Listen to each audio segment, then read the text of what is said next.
asalaamaaleykum wa rahmatullah yéen ñuy suivre ci seen sama xalaat ñu ngi leen di nuyu di leen ziar di leen fàttali yéen a ngi seen programme fagaru comme ni ngeen ko xamee nag ñu ci dalal professeur Ousmane Ndiaye muy borom Boga Bio di tradipraticien nekk fële ca Kër Massar. Vidéo bi passé nag yaakaar naa ñi ko suivre xam ne ñu ngi doon waxtaane ci mag ñi nga xamante ne ñi man sawlal la doon mag ñam dañuy sawlal mais après yow ci fin vidéo bi léegi naa nga xam ne dañuy tuur ndox guddi tuur ndox guddi nag daa mel moo gën a yëwee waaw waaw mais dañuy jàngale rek nit ñi dina xam voilà mag ñi nga xamante ne dañuy tuur ndox guddi bu ñuy nelaw maanaam professeur lañ bëggoon xam yan saafara moo ci am ginnaaw bañ la nuyoo di la ziar. waaw asalaamaaleykum wa rahmatullah sëñ Pape maa ngi lay nuyu di la ziare di nuyu mbokku internet yëpp nga xamante ni ñu ngi suivre comme ni nga ko waxee rek Pape tuur ndox bi dañoo wodd wax ci rek mun a parce que mag mu ngi wax mais sawlal bi moo gën a logique parce que booy jàngale nit ki tamit foog nga mu xam parce que boo nee tuur ndox guddal guddi rek dina am ñoo xam ne sax seen xel day gàttu lañ yaakaar ni tuur ndox nii la ñu wax fekk sawlal lañ ci jublu woon waaw maanaam kuy sawlal guddi en général te nga xam ne teyoo ko donc lan mooy saafara yi Pape tey foofu dinañ fi indi benn éclaircissement bu ndaw rek boo xam ne xam naa ne ñi ñi seetaan yu bëri duñ ci ànd ak man ndax du suñu aada li ci njëkk mooy Pape bu dee xale bu koy def bu dee xale exemple bu ko tiital maanaam bu ko dóor donc dóor bi du solution c'est-à-dire xam nga ñun noonu la ñuy dóoree ñun noonu la ñuy yaree dóor parce que dóor bi nag napp la première fois deuxième fois bu ko defee ba 1 mois 2 mois mën nga dóor d'accord parce que ñun loolu mooy suñu aada pour bu fekkee moo ko tey mu bàyyi mais boo gisee ni xale bi mi ngi koy continuer def xamal ni dóor nekkatul solution bi donc bu baax da nga koy jéem a traité yow mais traitement bi moom da ngay fexe ba moom mu bokk ci traitement bi comprendre comme booy jàngale rek dañu wax ne booy former élève bi nga fexe ba moom mu bokk ci formation bi maanaam muy participer waaw moom it da nga koy def mu participer la ci affaire bi maanaam tey boo yore sa doom muy sawlal nga punir ko dóor ko di ainsi de suite di deñul donc bu ko commencé nag di fitnaal parce que xamal ni feebar la su boobaa nekkata lu mu tey léegi nag lan moo fi des mooy xool solution yi léegi yenn solution yi la ñuy def la premièrement mooy il faut nga xamal ko ni il faut nga rassurer ko quoi rassurer ko ni ko du yow rek yaay sawlal ñuy sawal sa mën a am na ñu bëri dañuy sawal ainsi de suite garaawul ainsi de suite foofu laay wax ne ñu bëri loolu duñ ci d'accord xam naa approche bi nga wax tam c'est scientifique. c'est scientifique waa kay scientifique laay waxee quoi waa kay waxuma rek ñëw dóor noonu réglé wul dara du réglé dara. nekkee réewa de. waaw nga kaa fajee noonu. waaw kay foofu laa bu fekkee feebar la rek. wala lu anomalie. waaw kay il faut ngay waxtaan ak moom procédure nga jël. waaw kay beneen procédure nga jël te foog ngay waxtaan ak moom. xam nga mu am confiance quoi comme li ñu waxoon ci première vidéo bi ni xale bi même bu sawee day am kersa. day am kersa waaw day am kersa bu soxla kay bu yeewoo ni taxaw nii. waaw da ngay gis waaw day commencé di jooy sax. waaw kay gis nga kenn def ko dara. waaw kay mi ngi noonu gis nga day am kersa day am kersa quoi donc xale yi am nañ bëgguñu ko. waaw bëgguñu ko mais nga xam léegi nag yow en tant que parent soo dóoree ñaari yoon ñetti yoon ba 1 mois 2 mois gis ni mi ngi continuer non taxawal bàyyil dóor bi parce que du réglé bu màggee daf lay bañ donc léegi li ci des sës mooy nga toog waxtaan ak moom donte xale la xamal ko ni lii du dara nangam ainsi de suite donc bu ko defee moom day participer ni amul problème quoi wax ko ni lii amul problème fekk nag ngeen nekk ci solution yi donc ni ko du yow rek yaa koy def am na sa yeneen xarit yoo xam ne dañuy sawlal nangam mais nag foog nga jéem koo bàyyi xam nga jéem a ñëw ci moral bi waxtaan wi donc muy première chose bi ci des mooy nga bañ ko di xas waaw nga bañ ko di xas waaw Sénégal dañ ko mën nga gaaw a xaste waaw parce que tayu ko li ñu lay wax ni feebar la donc xas bi ju ci moom donc bu ko di xas toujours da ngaa ñàkk jom da ngaa nangam waaw te boo nee xale da ngaa ñàkk jom wala nangam da ngaa ñàkk jom bi ancré nga ko ci biir bopp bi waaw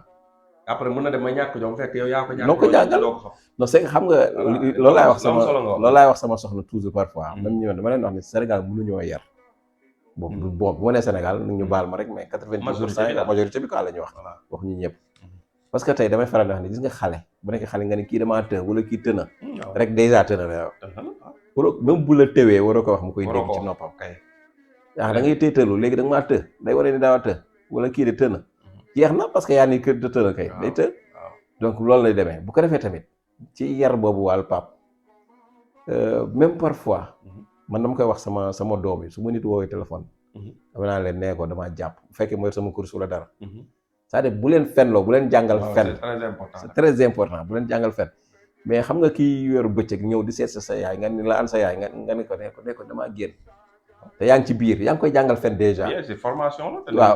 waaw te duñ ci bàyyi xel bu rek mu ne sama yaay neen dafa génn sama yaay dafa génn wala sama yaay dafa génn comprendre léegi yaa ngi koy jàngal fen tax rendre ci compte. xale yi daal bi ñu fi ñëw dañoo vierge. waaw lu nekk si ñoom ñun ñoo ko ciy def. parfois sama soxna sa téléphone di nga ko ci dem bés tàq li ci nekk léegi yaa ko ci def.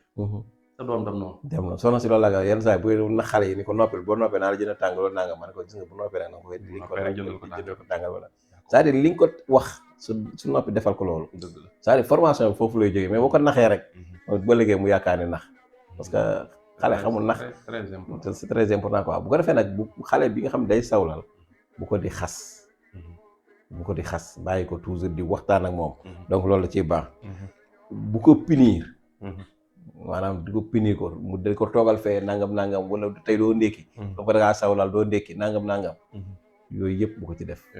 boobu yëpp baaxul parce que wax di ginnaaw loolu nee nañ la premier jour yi mën nga dóor d'accord mais boo demee quelque temps après. xam ni baaxul. léegi jàppale na kon feebar la nekkatul reewande wala dara. donc feebar la nag il faut ñu ñëw ci solution yi. bul am gan. di ko ci xas ci kanamam maanaam di ko naan kii ni mu ñàkk yam day saw laala gi noonu.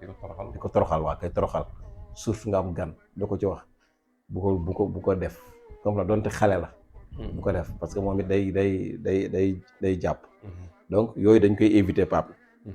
léegi bu ko defee nag nga impliqué ko comme ni nga wax ci pour mu bàyyi sawlaal bi nga mu bokk ci moom. ni mu ciy impliqué mooy yenn saa yi bu sawee laal nga ne ko dindal daraam. changer sa tubay. di ko tàmmal mu koy defar quoi. ndax xam nga yaa ngi ko ciy dugal ndànk-ndànk. muy xam quoi. guddi gi nga ko di ko wàññi loolu muy naan. surtout waaw bu demee ba 18h. mu wàññi li muy naan peut-être bëccëg bi mën na naan mais guddi 18h xasa jot rek ba guddi gi noonu. mu bàyyi li muy naan. mu wàññi ko quoi nga bañ ko jox muy naan. léegi bu ko defee mën na am dina wàññeeku. am na foo xam tamit scientifique yi d'accord uñ fi dañuy wax ne bu demee bu guddi gi tamit nga yee ko mu jóg sawi. pour wala moo tëddi. waaw wala moo tëddi na sawi. parce que loolu loolu mag ñi dañ daan def de. loolu suñu aada la sax ñun suñu aada mais xale léegi dafa duñ ko de waaw. waaw da koy mu saw parce que day saw après day saw. fii de xale yi noonu lañ fi xale yi kër yi moom kenn du ci tëddi te saw ñu bëri nag léegi bàyyi nañ ko dañuy bu ko def mais xale ba léegi même bu nelawee nii da nga ko ba lay tëddi da nga koy yee waaw kay ko mu nelaw ci saal bi tëddi jot waaw yee ko pour mu dem tëdd si néeg bi waaw mu dem boo ko demee rek boo ko taxawalee mu saw waaw kay waaw boo ko taxawalee mu saw forcé ba mu saw mu ñëw tëdd c'est vrai léegi nag su tëddee su fekkee kii saw la la ñu wax ne bu dee ku saw la garaawul mais kii saw la bu demee ba 2 heures du matin 3 heures yow boo yeewoo foofu yee ko mu dem sawi ñëw tëddaat xam nga la parce que yee ko mu dem sawi parce que wax na foofu waxoon nañ la ni mauvais fonctionnement vessie bi mën na ci nekk wala yu demee noonu nga xamante ne am ñoo xam ne dañuy am incontinence urinaire nga xam ne vessie bi dootul mën a téye saw su feesee donc loolu moo tax muy saw donc foofu boo ko yeewee mën na am sens du saw journée boobu donc mais nag foofu am na boroom xam-xam yu ni aussi xale bi nelaw yi moo nekk priorité que sawal parce que xale nelaw bi day participer ci croissance am ci màggam donc bàyyi ko mën nelaw même bu dee sawlaal sax waaw mën na nekk débat tamit waaw loolu mën na nekk débat mais loolu moom sawlaal bi tam mën na ko jural psychose boo xam ni waaw loolu doon war a demat ci cerveau bi mën na ko yàq waa kay waaw mais moo tax scientifique mën na nekk débat waaw mën na nekk débat parce que am nañu ci d'accordul quoi mais am nañu ni moom bàyyi ko mu nelaw bu ko yee bu romp nelaw yi waaw mais loolu ñu ngi xam naa gars yi dinañ xool après mais de toute façon daal li gën a wóor mooy su fekkee ne nag solution ngay wut moom 2 heures du matin jotee 3 heures boo yeewoo yow heure boo yeewoo rek bala fajar gi wala ba fajar gi baax na fekk sawagul lan yee ko moom mu dem sawiwaat ñëw tëddaat mën na am mu mucc ci donc bu ko defee yooyu bokk na ci solution yi nga xamante ni Pape foog ñu di ko di jël beneen solution yi nga xamante ni mooy bu fekkente ne nag mi ngi sawlaal aussi ngay protéger sa matelas maanaam protéger matelas bi ba nga xamante ni tey matelas bi du xeeñ quoi xam nga bu yàggee saw matelas bi day xeeñ léegi nag nga uus ko wala nga di ko lalal toile wala yu demee noonu même bu dee mag muy mag ñi ko taayee la def ñëpp da nga gis dañuy xëy di génn ay matelas waaw kay waaw tax ndax léegi bu déjà foofu rek soo xëyee génnee matelas rek xam nañ ni saw na même bu dee ku mag même bu ñu xamul kan moo ci saw loolu amul sutura waaw kay génne matelas xëy teg ko ci buntu kër wala ci digg kër di weer waaw loolu kon am na ko saw ci matelas am na ko saw ci matelas bi mu ngi noonu léegi bu ko defee nag matelas bi ngay protéger jël sa toile lal ci nga xam ne bu sawee du ca egg moom toile bi rek ngay dindi defaraat ko. donc protéger sa matelas bi parce que dina indi ñaar mooy li nga wax benn boobu sax sama xel demu ci woon mooy que ni sutura bi parce que matelas bi du jar muy génn mais aussi matelas bi dootul xeeñ. parce que tamit saw lal bi yàggee ay waaw kay waaw nga xëy teg ko ba yenn fa ba ngoon. waaw te loolu bu dëkkoo chaque jour bu yàggee day am odeur kay foofu laay waxee donc bu ko defee loolu dina ci protéger quoi. diminuer quantité sànq waxoon naa ne naan bi mais naan bi surtout bu dee boisson. waaw surtout bu dee boisson gazeuse ak yu demee noonu. bu dee xale la wala mag ngoon gi na koy bàyyi wala mu koy arrêté. même ndox mi na ko arrêté na ko bàyyi mais boisson gazeuse. soit ay anniversaire rek ay fête ak yu demee noonu boisson bi. ngoon jotee nañ koy arrêté bañ koy naan quoi. même ndox mi mën nañ koy wàññil aussi comme ni ma la waxoon sànq. donc noonu lay demee léegi nag bu fekkente ni xale bi. comme ni ma la waxoon yaa ngi ci formation pour arrêter ko mu sawlal bis bu sawul da nga koy neexal exemple. waaw nga jox ko benn cadeau. day stimuler waa kay xam nga. stimuler cadeau bi nga neexal ko tey ni ko tey taw. comme bu sawee nga yedd ko wala. waaw bu dóor waaw. bu sawul nga defal ko buuñaat. waaw kay. dina ko motiver. mu ngi dina ko motiver waaw bu ko defee dina permettre chaque jour tey da saw ma di nga gis am na ñoo xam ne dina leen jaral chaque jour ñu bañ a saw. donc loolu aussi da ciy baax quoi. donc yooyu mooy formation yi nga xamante ni. kii sawlal même bu dee xale bu dee mag aussi nit ki war nañ ci bàyyi xel bu baax quoi. donc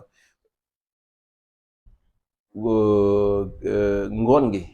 wala suba gi bu dee xale wala bu dee mag lu am caféine. café wala coke. wala ataaya. wala lu mel ni ay chocolat. wala cacao. donc genre yooyu tamit ñu moytu comme li nga waxoon sànq rek. yooyu daf koy favoriser. donc yooyu aussi ñu koy wàññi ngoon gi. bu dee surtout bu dee mag. donc à partir yenn heures yi rek 19h 20h. waaw fekkee kii tuur ndox la donc kii sawlal quoi maanaam. donc yooyu mën na koy wàññi ngoon gi. bu dee xale aussi moom xale moom garaawul moom mën nga ko woo tere carrément. parce que yooyu moom problème. donc bu fekkee kuy naan alcool. maanaam naan sàngara yu demee noonu. donc nga mu wàññi ko daal wala mu bàyyi ko. su ma nee nekk loolu moom c'est avéré. c'est avéré yàgg naa gis mandikat bi saw tubéy. waaw kay mi ngi noonu waaw. nit ku mandi loolu contrôlé. day saw surtout waaw. kon bu fekkee ni nit ki loolu da koy dal xëy na bu fekkee chrétien la wala yu demee noonu wala musulman mais day naan. bu fekkee loolu mu bàyyi kon mu bàyyi naan bi naan sàngara quoi. moom mu arrêté ko wala mu bàyyi ko nga surtout ngoon gi. naan kay ko nga def demoon ko ba moom. mi ngi noonu. sàngara ak tabac. tabac waaw. yooyu kay képp ku koy bu def dafaa yaakaar kay ñu koy def xanaa seytaane lañ ci téye. moo ci téye xam nañ ko ni baaxul. ba baaxul wax xam nañ ko kay. bu ko defee Pape loolu mooy prévention yi. léegi nag ki mu dal. moom mën na dem seeti benn médecin. def ay analyse am ay diagnostic ba pare. léegi su defee nag doogu ñëw ci solution yi. d'accord léegi bu dee mag bi nag moom si côté ñi mag ñi xam ni rab moo leen ko teg loolu am na solution waaw. d'accord waaw solution bi ñu ciy joxe bu dee mag. maanaam loolu moom en général man bi ma ciy liggéey ñaan alxuraan la. muy booleeg ay reen yu ñu togg di ko naan. loo mën a joxe la wala gaa yi ñëw. bon mën nañ ko joxe ñaari rek moo ci am soit nga may leen ko wala ñu ñëw rek. waaw parce que daf jar na ko saw lal ci mag moom dafa xaw a. non maanaam. li ma bëgg a expliquer daf bu nee ñaan la dafa am yoo xamante ne ñaan yi doo ko mën a expliquer nii. parce que ki koy expliquer di ko mën a comprendre waaw mais dinañ ci joxe ay secret yoo xam tam kenn du ko mën a joxe tam nii ci internet bi. non garaaw sax man mais maanaam du dañ koy bañ a joxe. nekkul da nga koy bañ a joxe mais ku def gi mën na compliqué.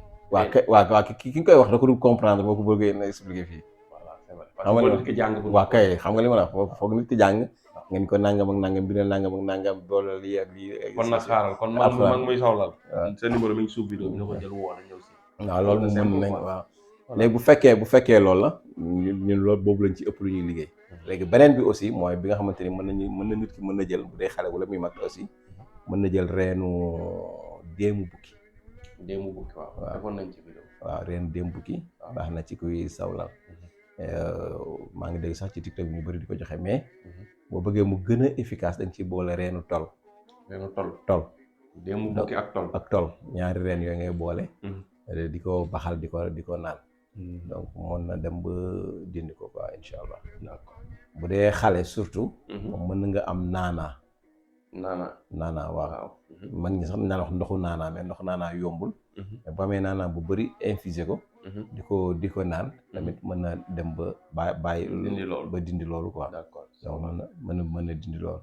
donc su fekkee nag comme ni ñu doon wax sànq xale la wala surtout xale. bokk na ci prévention yi tamit. exemple bu fekkee seen néeg la. wala ci ëtt bi bu fekkee douche bi fi muy sawee. ci ëtt bi la ngay taal lampe ëtt bi muy fanaan. waaw. moom la nga xam ni moom du ragal. bu waree sawee rek bu safee saw dina mën a jóg dem sawi. xale yu bëri tam li wax nga lu am solo xale yu bëri ragal a jóg. dañuy ragal waaw dañuy ragal guddi waaw. man sama kër amul xale yu saw la mais suñu lampe day fanaanee tàkk da ngay taal lampe yi bàyyi noonu. c'est-à-dire comme ça couloir bi. xale bu yeewoo rek moom du ragal dina mën a dem. mais bu lëndëmee. c'est vrai day xaw a day ragal quoi. yooyu day am donc parfois dama ñuy bàyyi loolu.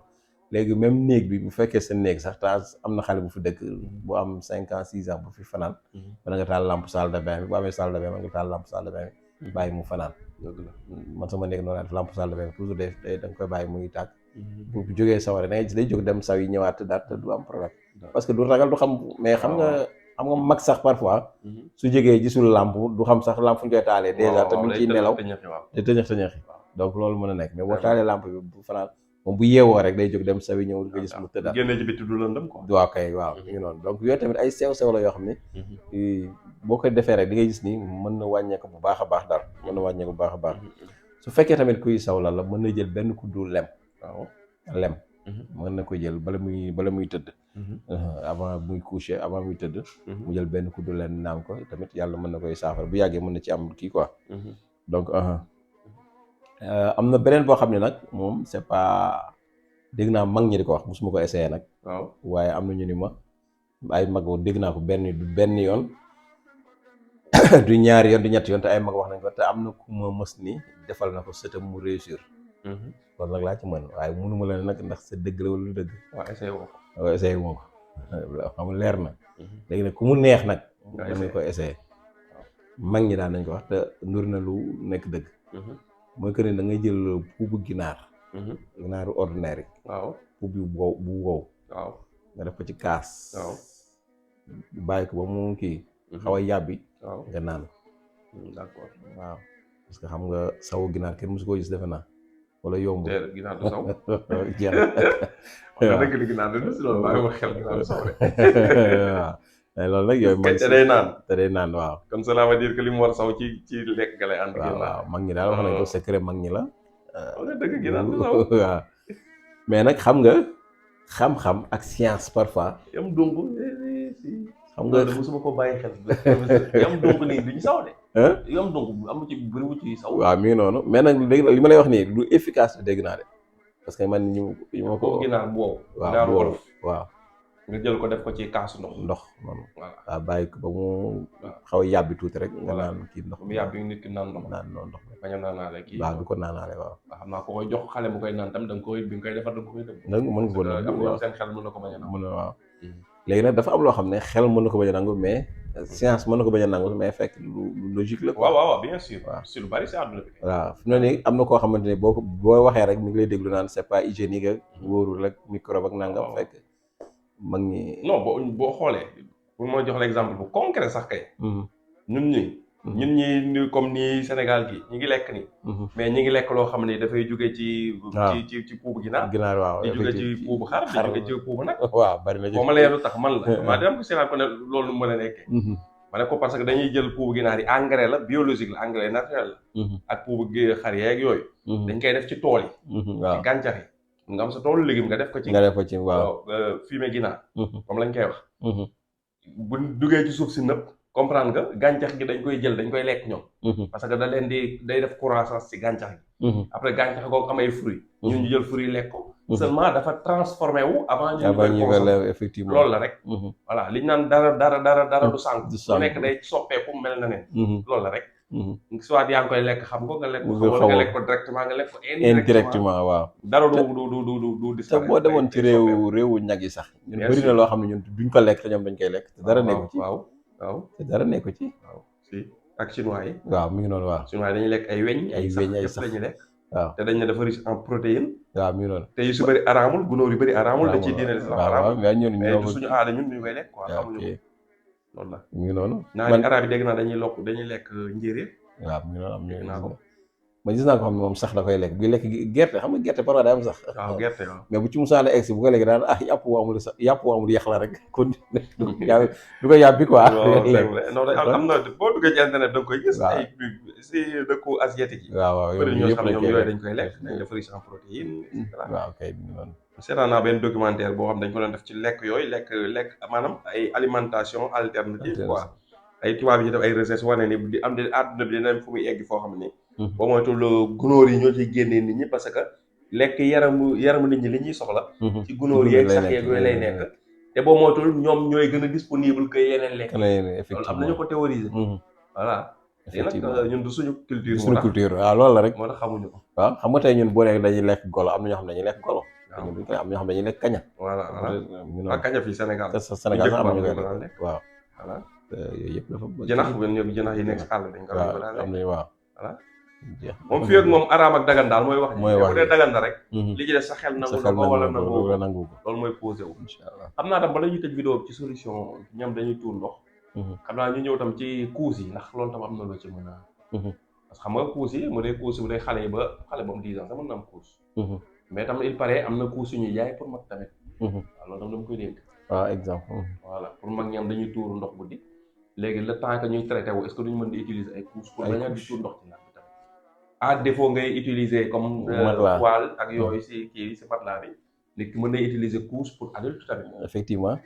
waaw normalement bu fekkee nag am na couche yu ko jot bu dee couche yu jaay ci biti yi moom naa jot du leen. non dama dégg naa am na yu mag yu koy jaay. ay yu mag. waaw gisuma ko nag sax sama bët. ok mais mos naa ko lire fenn ci waaw mën na nekk ku am couche bu la jot wala boo mën a couche. waaw mën na ko utiliser. waaw parce que mooy gën des fois mën na gën a efficace. mën na gën a efficace waaw parce que couche loolu la rek mooy protéger kii lal bi la rek. waaw donc couche moom mooy loolu. à jeter quoi couche à jeter waaw li nekk boo xëyee génnee. waaw defar moo gën a yomb sax moom te mën na am kenn du la xamal quoi yow rek yaa xam. voilà donc bu fekkee couche bu efficace la. nga defar boo xëyee dindi dem sànni. d'accord.